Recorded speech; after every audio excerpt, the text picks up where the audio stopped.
해 주시기 바랍니다. 예, 오늘 세계 기관의 우리 사장님들하고 직원들 국감 준비한다고 다들 수고 많으셨습니다. 우리 금융 민영하고 관련돼서 우리 김주현 사장님한테 묻습니다.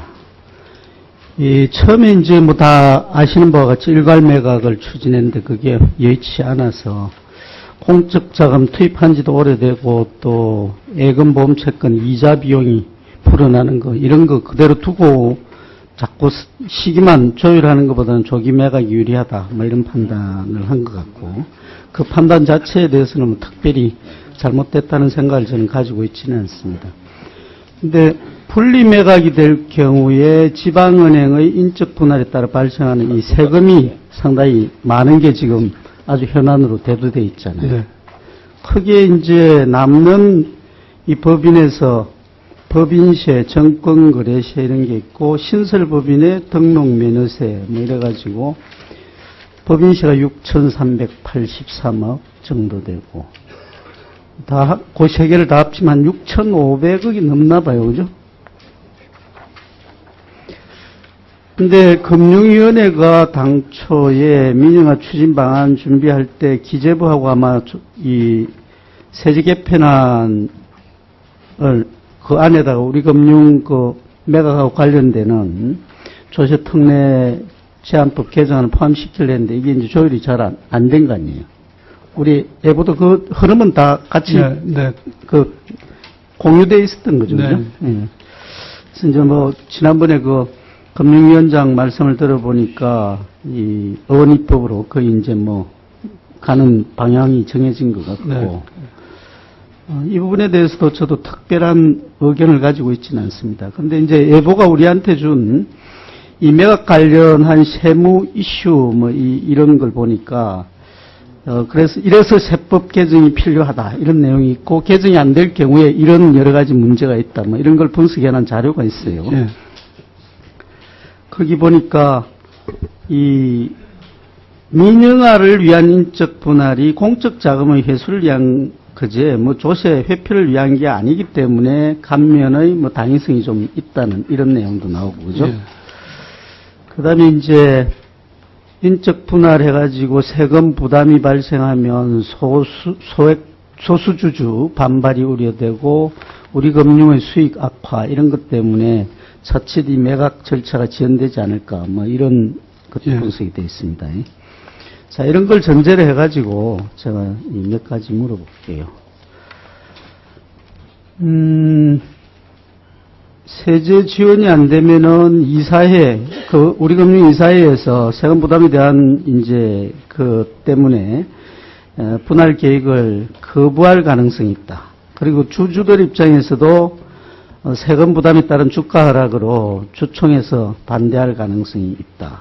뭐 이런 이 무산될 가능성을 이제 시사를 했고, 그리고 8월 27일 날 우리 금융지주 이사회에서 2월까지 유효 협상이 성립하지 않고 개정안 통과되지 않으면 매각 절차를 진행하지 않을 수도 있다는 의결까지 지금 해놓은 상태 아닙니까? 그래서 지금 이제 추진하고 있는 이 세제 개편 문제가 성사가 되지 않을 경우에 여러 가지 이제 이 애로가 예상이 되는데 예보가 여기에 대해서 무슨 대응책을 가지고 있습니까? 일단 만약 이게 세법 개정안이 처리가 안 되면 이제 공자위의 기본적인 입장은 이제 워낙 이게 매각이 중요하니까 원칙대로 이제 추진한다는 입장이지만 현실적으로 그 당시에 여러 가지 상황을 봐서 공자위에서 조금 생각을 좀 해봐야 될 것 같습니다. 여러 가지 이제 시나리오가 있을 거 아닙니까? 여기서 뭐 좀 민감해서 공개하기 어려운 그 경우도 있을 수가 있긴 하겠는데요. 예, 그냥 뭐 될 거다 하라고 그냥 손 놓고 보고 있는 건 아니겠죠? 예, 그 여러 가지 방안을 생각하고 있습니다. 한번 이제 그 부분에 대해서 저도 차츰 좀 고민을 하면서 접근해 보려고 그러는데 아직까지는 뭐 그 부분에 대한 이야기는 나온 게 없어서 저희들도 뭐 별로 알고 있는 건 없어요. 근데 이 부분에 대해서 예보에서 뭔가 여러 가지 다각적인 방안 마련이 필요하다는 점을 지적을 하고요. 그리고 이제 아까 우리가 이야기한 것 중에서 이렇게 만약에 세제 감면을 안 해주면 소수주주들의 권익이 침해가 된다는 이런 이제 논리를 상당히 중요 논거로 내세우고 있는데 이제 우리 경남은행 쪽에서 보면 옛날에 지역민들이 2천억을 유상증자 했는데 나중에 완전 감자가 돼버려가지고 피해를 봤는데 그럼 우리는 뭐냐? 이런 이제 반발이 있단 말이에요. 이 부분에 대해서 에보 입장은 뭐예요?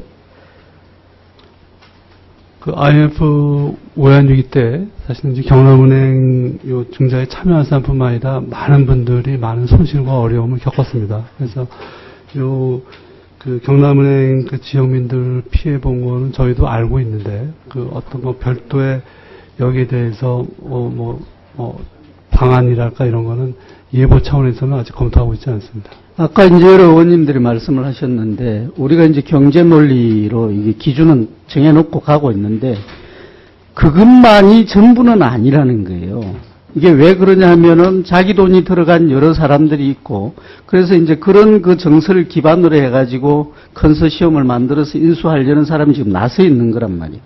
근데 그분들이 뜻대로 되지 않았을 때 이제 이런 문제들이 분명히 나중에 수면 위로 떠오르게 된다고. 거기에 대해서 우리는 이제 또 더더군다나 정치를 하는 입장이 있기 때문에 그런 여론을 갖다 무시할 수가 없는 거예요. 그래서 분명히 예보가 무조건 경제적인 잣대와 기준만 가지고 이 해결하면 된다라는 이런 생각이 좀 벗어나가지고 보다 적극적이고 좀 이런 그 갈등을 미연에 예방하는 그런 문제에 대한 대처 분명히 있어야 된다는 걸 이 자리를 빌어서 다시 한번 지적을 합니다. 그 부분에 대한 대책을 좀 꼭 마련해 주세요. 그리고 이제 이게 매각 과정에서도 그런 점들이 분명히 나중에 뭐 완전히 무시된 상태에서 판단되었다 이렇게 됐을 때는 또 후폭풍이 있을 수 있다는 것도 아울러 지적을 드립니다. 꿈나무 장학 사업 이거 뭐 하시는 모양이 돼요? 네. 집안 행편이 어렵고 성적 우수하고 10명을 선정해가지고 100만 원씩 1000만 원 지원하고 있다 그러던데요. 뭐 사업의 취지도 좋고, 근데 이제 이런 게 있다고요. 사람들이 이제 예보에 대해서 잘 모르고 또 아는 사람들 입장에서는 그야말로 냉정한 그 경제 논리에서 죽고 살고 하는 그 사이에서 이제 역할을 하고 있는 냉철한 이제 기관 이런 이미지가 있는데 이런 사업 자체가 이제 좀 따뜻하고 뭐 이런 걸 갖다가 또 보여줄 수 있는 좋은 기회이기도 하고 한데 예보의 그 어떤 그 운영 규모라든지 위상에 비춰볼 때는 좀 초라하다는 생각이 안 듭니까? 뭐 상대적으로 크지는 않습니다. 맞습니다.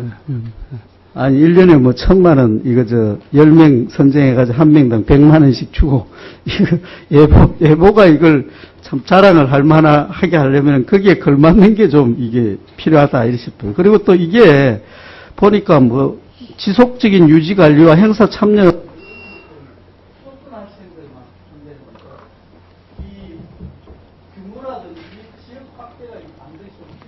네, 알겠습니다. 네. 알겠습니다. 예, 수고하셨습니다. 다음은 김영주 간사님 질의해 주십시오.